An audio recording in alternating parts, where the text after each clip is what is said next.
talk about confidence like it's this thing you either have or you don't, right? Like you're born with it or you're just not. But the truth is, it's really so much more nuanced than that, you know? Oh, totally, Sophia. I feel like that's a huge misconception. And it can be really, really paralyzing for people, honestly. Like, if you think it's just genetic, then why even try? But you're saying it's what, like something we actually build? Exactly. It's absolutely built. It's not just an inherent trait, it's an active process. And the core of it, the main ingredient, is action. It's about doing things. And then from that, consistent self-reliance.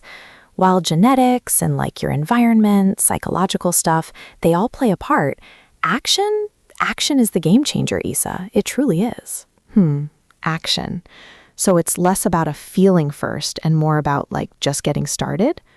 That's really interesting because my mind always goes to, I need to feel confident before I can do the thing, you know? Ah, yes, that's where many of us get stuck, my friend. But true confidence, it really, really often comes from a cycle. Think about it. You take action, right? Even a tiny step. Then you gain experience, you get a little bit better, you improve your competence. And that competence, it fuels your self-belief. It's like this positive feedback loop, you know? It strengthens your confidence, and then it makes you want to take even more action. It's truly amazing. Wow, so it's like a domino effect then, really. You just, tip one domino and then the next one falls and the next. So when you say experience, are we talking about anything like achieving something or just trying new things? Anything. It truly is anything. Confidence is also shaped by all your life experiences, like having positive relationships, people who encourage you, support you.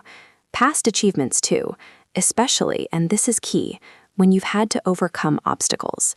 You know that feeling when you've pushed through something tough? That's pure confidence building right there. Yeah, that makes so much sense.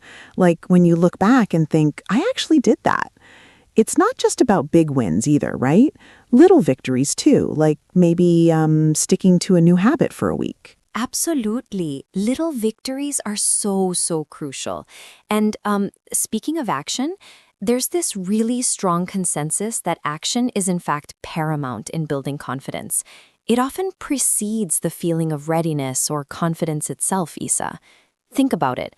Confidence is essentially feedback from your mind, learning to trust you based on what you do, not just what you say you'll do. Oh, that's a big one. So my brain is literally watching me and taking notes like, is she actually going to follow through on that? So if I say I'm going to do something and I don't, my brain's like, yeah, don't trust her. Precisely. It's like your internal accountability partner, right? When you take consistent, measurable actions, even tiny, tiny ones, you're providing evidence to your brain that says, hey, I can handle this. And that leads to a huge increase in confidence. It's the doing that tells your brain, okay, we're capable. That's such a powerful way to put it, Sophia. It really reframes how I think about, like, procrastination, actually. It's not just laziness. It's undermining my own self-trust, essentially. It truly is, my dear. Now, we hear a lot about positive affirmations, right? And they can be incredibly helpful. They really can. They shift your mindset. They create a more expansive view of possibilities. They work by leveraging neuroplasticity, like rewiring your brain to change how you feel about situations. Affirmations can absolutely help reprogram the subconscious, reduce stress, and improve self-perception.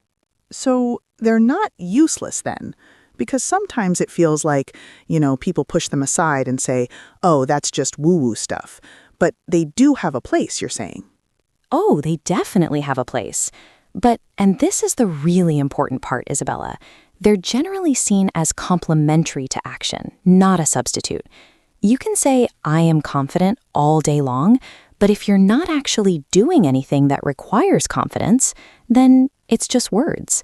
Identity transformation, genuine confidence, it's primarily achieved through doing, through taking action, not just thinking positively.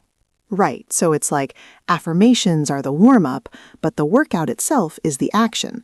like getting your mind in the right space, but then you actually have to lift the weights. Does this connect to something like CBT at all? Absolutely.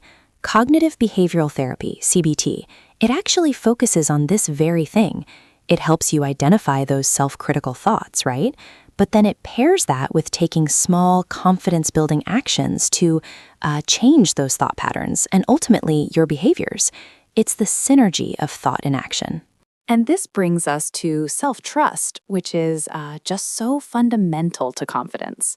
Self-trust, Isa, it's developed by consistently living up to your own self-imposed standards and following through on commitments.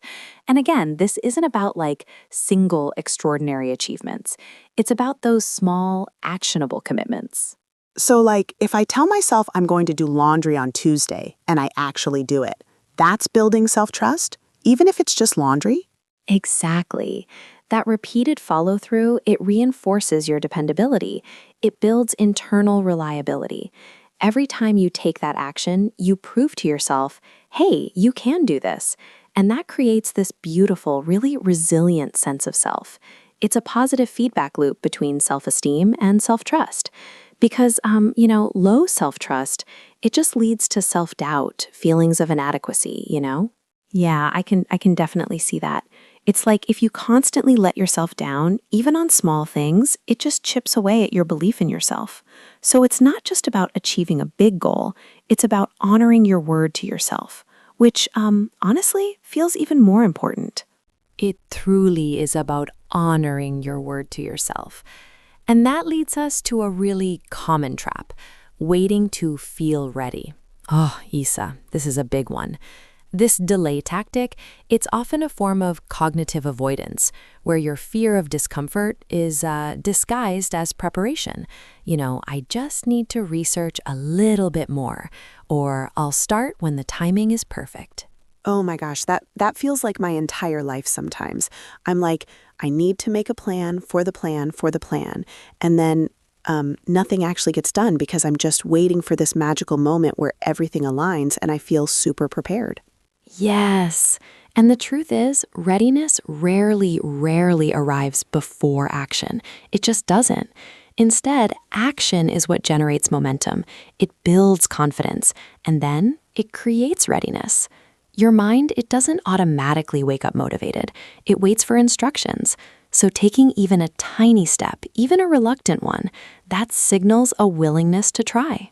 Wow, so action isn't just a consequence of confidence, it's actually the precursor to it. That's completely flipping the script for me. I always thought, you feel ready, then you do, but you're saying you do, then you feel ready? Exactly, Isa. It's a fundamental shift in perspective. Waiting to feel ready, it can also be a nervous system safety response, Your brain wants to keep you safe from perceived threats or discomfort. But confidence, it's built after action, not before it. It's the evidence of overcoming that builds your belief in yourself. So how do we, break that cycle of waiting? Because it feels so ingrained sometimes, that instinct to hold back. You break it by understanding this very principle, by realizing that you don't need to feel ready. You just need to start. Even if it's messy, even if it's imperfect. Take that small first step, Isa. That's it. And then another, and then another. Each step, it builds on the last. And before you know it, you're not waiting anymore. You're doing. And you're building that incredibly resilient sense of confidence and self-trust, one action at a time. It's truly empowering, That's incredibly freeing, actually. Just knowing that it's okay to feel uncertain, but still take that first step. I really, really love that. Thank you, Sophia. This was super insightful. Well, Isa, what an incredibly insightful discussion. We've really delved into how confidence isn't a fixed trait, but an active process built through consistent action. It's about that action competence loop, self-trust from honoring our commitments, and understanding that readiness often follows action. Absolutely, Sophia. It's truly empowering to realize we don't need to wait for a feeling, but can simply begin, trusting each small step builds inner resilience. This message is so valuable for everyone seeking a more fulfilling life. Indeed. If today's conversation resonated with you, please like this episode, share it with a friend, and subscribe to our podcast. You can enjoy the Good Life Guide while multitasking on Spotify or relaxing with us on YouTube. And for more inspiration and daily thought nuggets, join our tribe across all social media channels. Find extra tools and resources like journals, habit trackers, and affirmation and subliminal audios to help you achieve your goals on our website, www.goodlifeguide.org.